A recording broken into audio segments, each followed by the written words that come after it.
Welcome to another AP Human Geography topic walkthrough, brought to you by Mr. Michael, Social Studies teacher. This video is here to help you fill out your lecture notes, understand the big ideas, and maybe even laugh once or twice.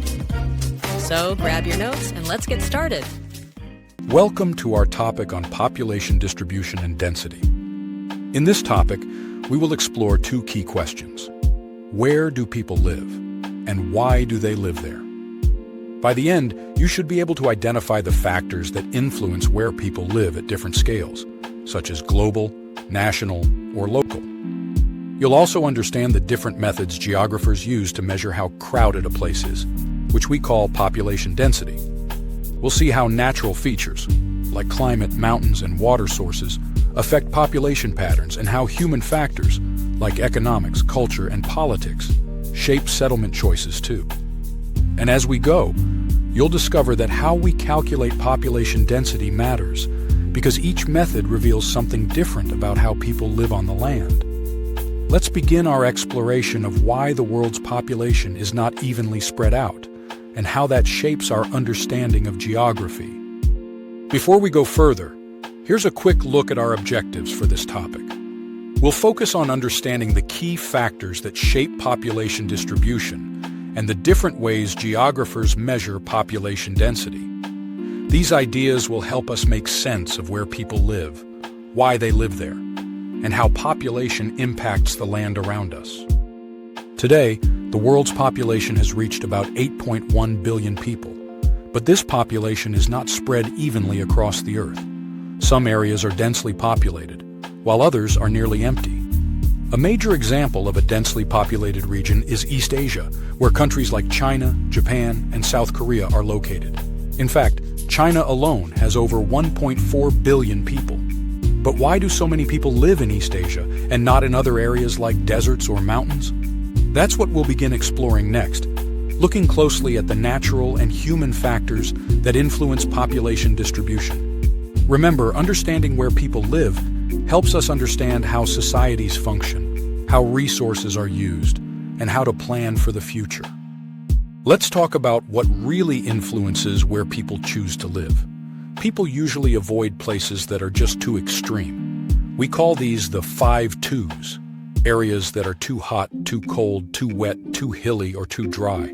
These kinds of environments make it hard to grow food, find water, or even build safe homes.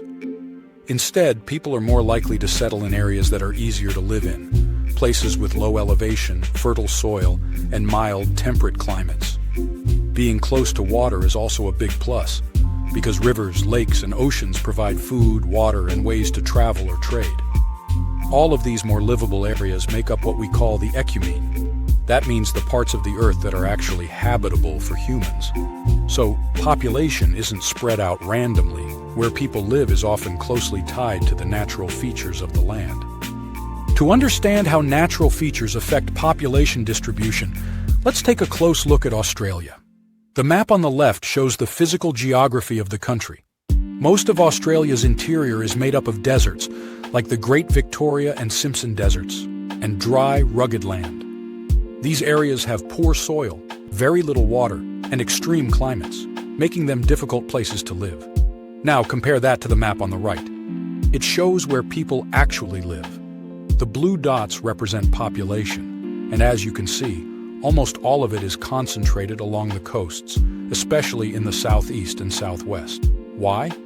Because that's where the land is more fertile, the climate is milder, and there's better access to water, transportation, and jobs.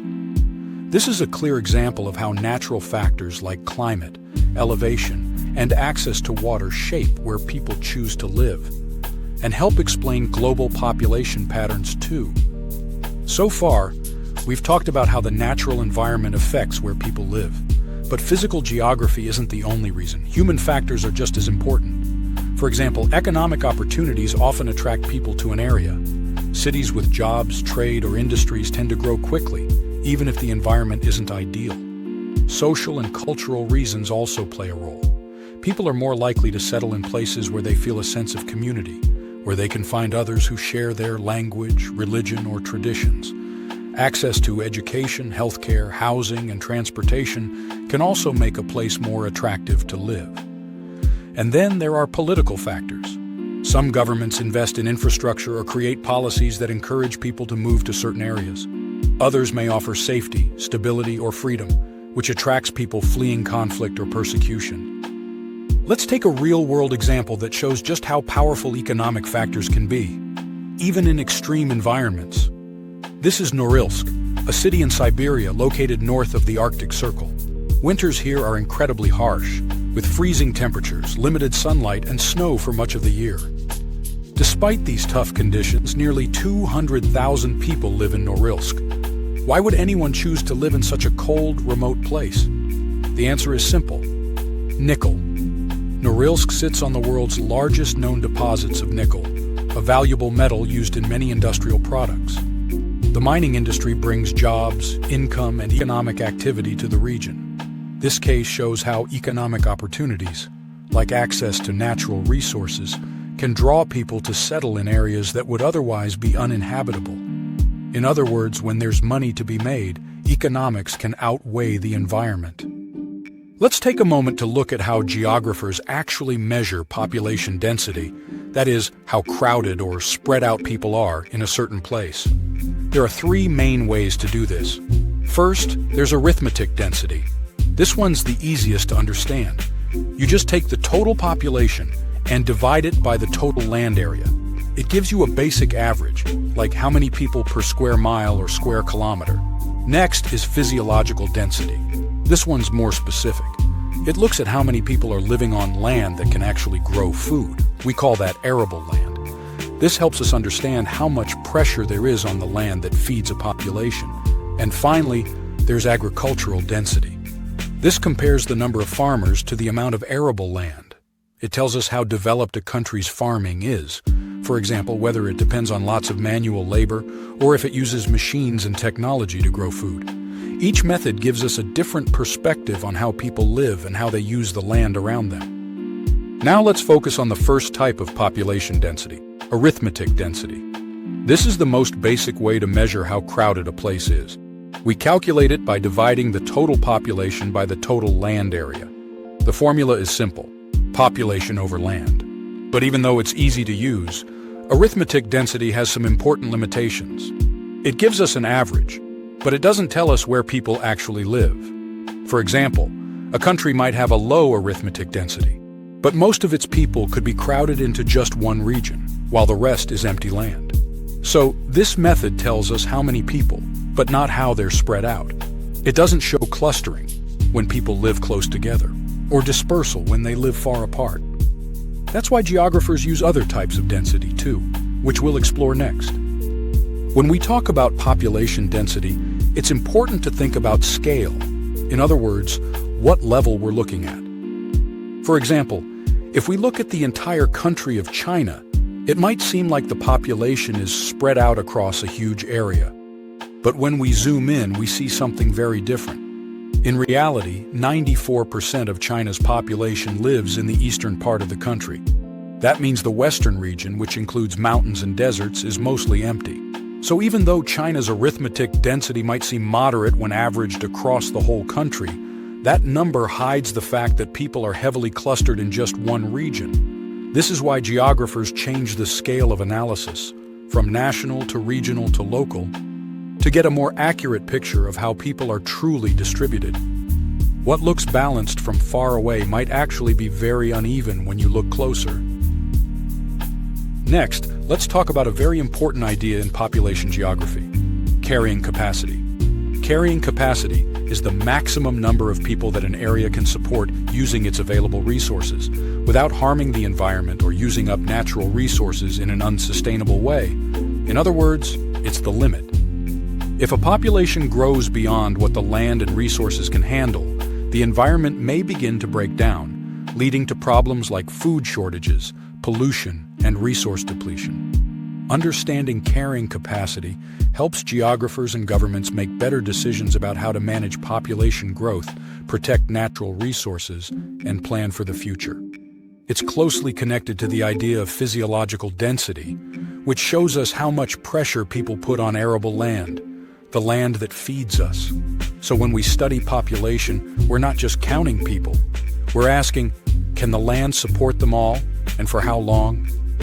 Let's look at a powerful example of how different types of population density can tell us very different stories. The country of Egypt. In 2020, Egypt had an arithmetic density of about 257 people per square mile. That doesn't sound extremely high. But now look at the physiological density. Over 9,100 people per square mile of arable land. Why such a huge difference? It's because nearly 95% of Egypt's population lives on just 3% of its land, almost all of it packed along the Nile River. The rest of the country is mostly desert, dry, barren land that can't support farming or large settlements. So, while the arithmetic density gives us a national average, the physiological density shows the true pressure on the small amount of land where people can actually live and grow food. This is a perfect example of why scale and type of density matter, and why we need to dig deeper than just one number to understand how people really interact with their environment. Now, let's focus on the third type of population density, agricultural density, and what it really tells us. Unlike arithmetic or physiological density, agricultural density isn't about where people live. Instead, it gives us clues about a country's level of economic development. In less developed countries, or LDCs, farms often rely on manual labor and simple tools. That means more people are needed to work the land, so these countries tend to have a high agricultural density. But in more developed countries, or MDCs, farming is highly mechanized. Tractors, irrigation systems, and advanced technology allow just a few farmers to grow a lot of food, so these countries have a low agricultural density. So when geographers see a high agricultural density, they don't just think about farmland. They think about technology, development, and the efficiency of food production. It's a great example of how one number can reveal a lot about how a society works. On the left, we see subsistence farmers working the land by hand, a common scene in less developed countries. Because these areas often lack advanced technology, they need many farmers to produce food. This results in a high agricultural density. On the right, we see a very different image. Large machines harvesting crops in a more developed country. Here, modern equipment means that just a few farmers can manage huge areas of land. That leads to a low agricultural density. So even though both places produce food, the number of farmers per square mile of arable land is very different. And that number tells us a lot about how developed and mechanized a country's agricultural system really is.